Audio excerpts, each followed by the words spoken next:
At the Chase Center tonight, the Denver Nuggets took on the Golden State Warriors, and it ended in a loss. 116-107 was the final score. Steph Curry had himself a historic night. He finished with 53 points and is now the all-time leading scorer for the Golden State Warriors, surpassing Wilt Chamberlain. Katie Winge, Bill Hanslick, and Chris Dempsey here for the Toyota game recap to break it all down for you guys.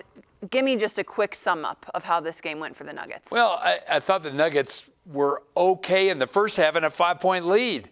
But the second half, Dems, major collapse with a big dose of Steph Curry. Big dose of Steph Curry, outscored 43 to 22, 21, 22 in the third quarter. And then you were outscored by 30 points from the three-point line.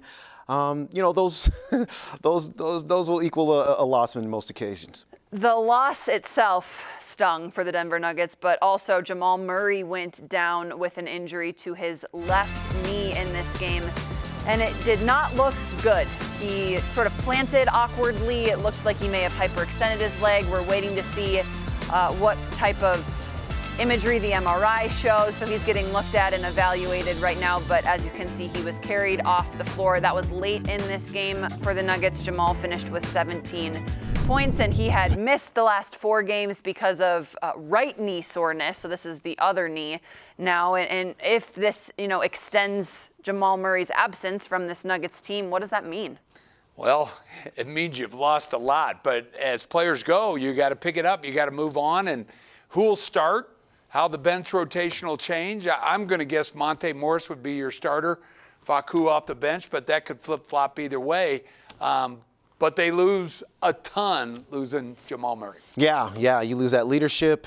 You lose another stabilizing force on the basketball team, especially on offense, where the Nuggets offense obviously is it's jazz, man. It's bouncing around, body movement, ball movement, and then you also lose point production. And so how are you going to make up for that? Who slides up the food chain in terms of shots and points scored? And maybe that's just like a night-to-night basis. You figure out somebody different, but they're going to have to get those things figured out. We mentioned the key factor in this Golden State Warriors win over the Denver Nuggets was Steph Curry. 53 points is what he finished with, and 10 three-pointers. Guys, he started this game hot, and it just continued. Flames were all over the place for Steph Curry tonight. Yeah, he was just really good. But, I'm the defensive guy, and you watch all these things.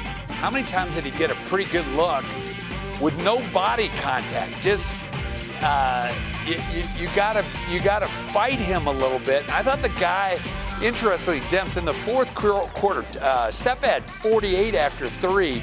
He played 7 minutes, I think, in the fourth quarter. But Facu really got up underneath him, did a nice job. Maybe that's something down the road. Yeah, maybe so. I'm going to take just a minute just to give an ode to Steph Curry. This guy is one of the great players in our league, one of the great players in the history of this league, the greatest shooter in the history of this league. He had more three-pointers tonight than the Nuggets had as a team.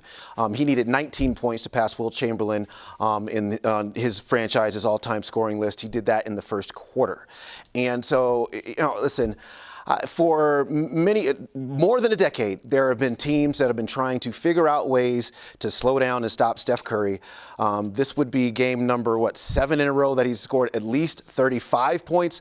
Obviously, that got up to 53 against the Nuggets. But this guy is prolific in a way that we probably won't see out of a shooter ever again. Video game mode was initiated for him tonight, that's for sure. All right, that'll wrap it up from San Francisco. Up next for the Denver Nuggets. Back at home, they're taking on the Miami Heat. We'll have your coverage on Altitude TV Wednesday at 7 p.m. We hope that you join us then.